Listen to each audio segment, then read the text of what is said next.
What is going on, people? We are back with another video, and this one right here is all about Scott once again. But this time, Riley decided to have a conversation with Scott, and they decided to make a post about it. But that is not where it gets interesting. It gets more interesting when Danielle decides to get involved.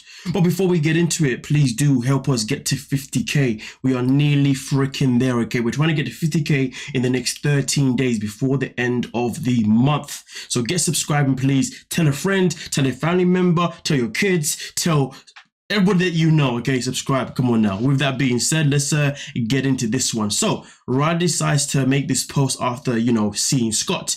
And he says, without judgment or ignoring the actions and choices made, we need to be there for people, especially when they're going through a difficult time. I am an advocate for mental health discussions, especially for men. And I also know and believe just listening isn't enough. Professional counseling is needed. I hope that our meeting gave you the necessary support and encouragement to be the best that you can. I'm always here for you whenever you just need an ear. Now, here's the thing, before we move on to the next bit here where Danielle gets involved. I mean, listen, I do agree. It is important that people have somebody to speak to. It is important that people get professional counseling. It is important that people feel as if they are not alone. But that is based on the person.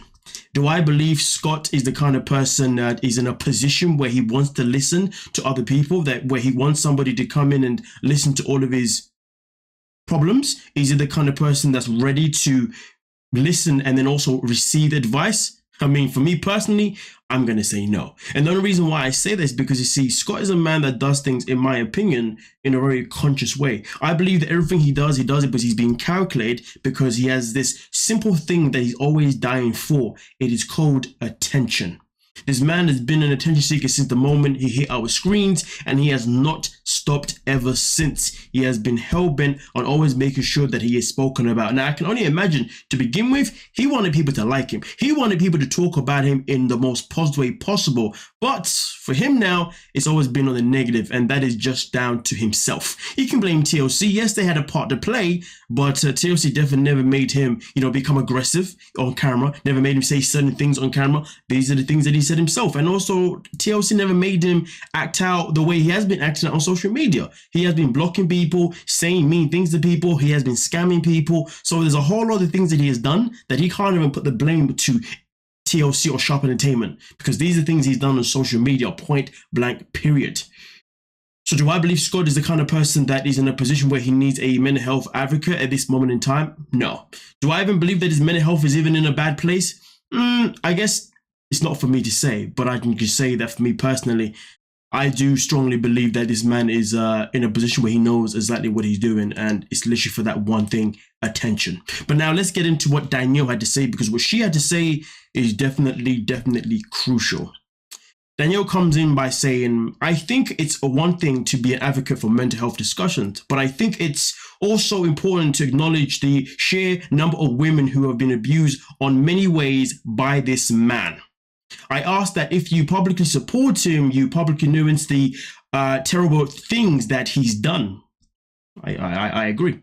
Both publicly and the things he has done behind the scenes intentionally hurt people who didn't deserve it. He's a grown man who has made conscious choices to perpetuate the denigration of women. And there are a lot of there are a lot of people listening. We are in a culture where it's not just chatter anymore. It's dangerous. I mean, to be fair, I think it's always been dangerous. What he did to me, Gabby, to Liz, and Lydia, in all different ways, is dangerous. That needs to be acknowledged. Now, here's the thing that I will say this though. I think Riley probably went into this, with the intentions of trying to help Scott, because he saw Scott as somebody who was crying for help. Now, I can only imagine that maybe Riley was unaware of the things that Scott has done to women, I guess, behind closed doors.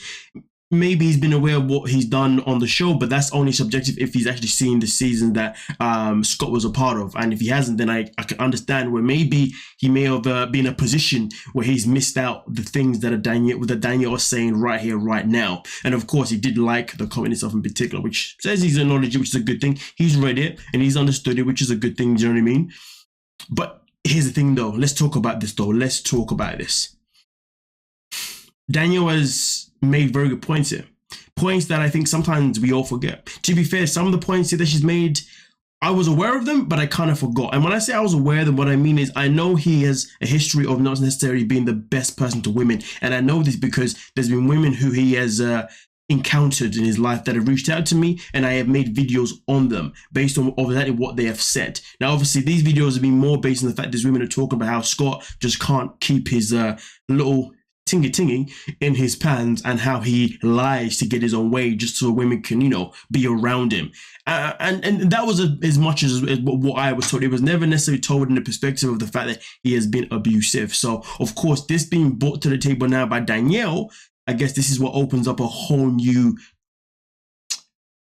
not chapter, a whole new area of the madness behind Scott. So here's the thing.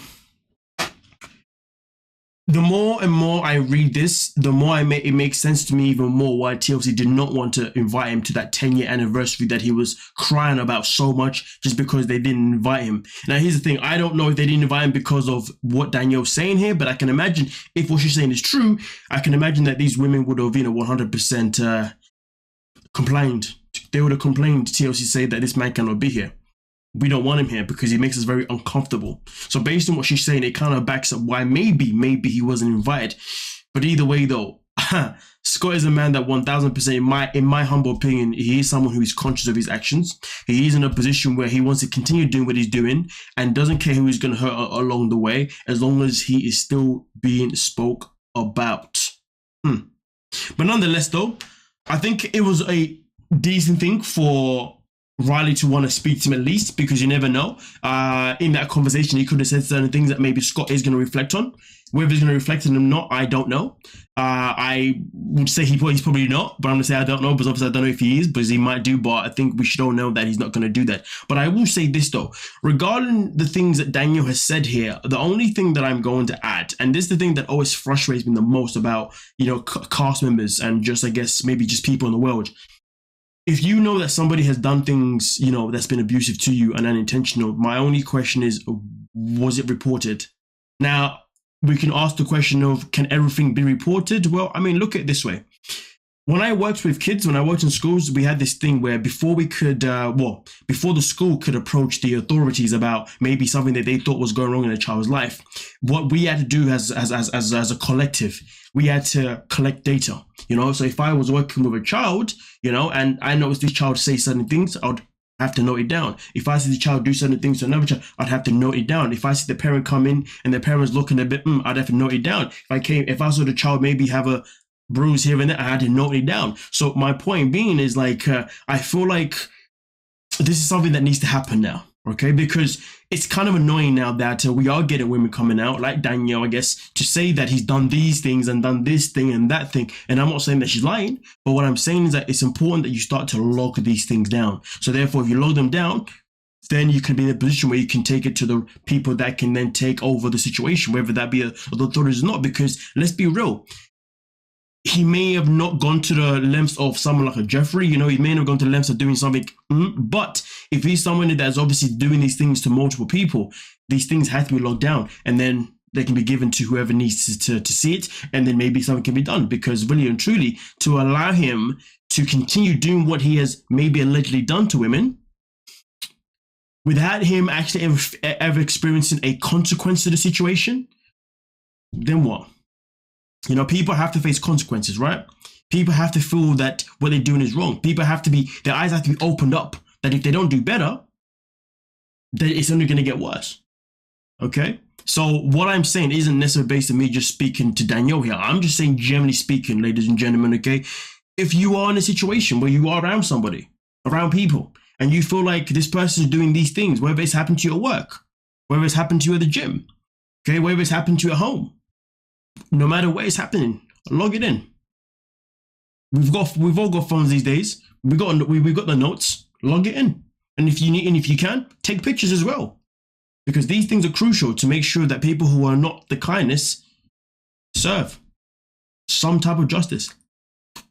But that's just my opinion personally, because I know for me personally, if I was in a position where something like this happened to me, I'd 100% be logging in real quick. You see what I'm saying? But hey, you guys let me know what you're thinking, and we can most certainly. Well, I say that I did do that when I worked, but I mean, if it's happening personally, I would log it in as well. But either way, though, you guys let me know what you're thinking down below. We are on the road to 50k before the end of the month, so please help us get there. Don't forget to like, subscribe, and of course, peace.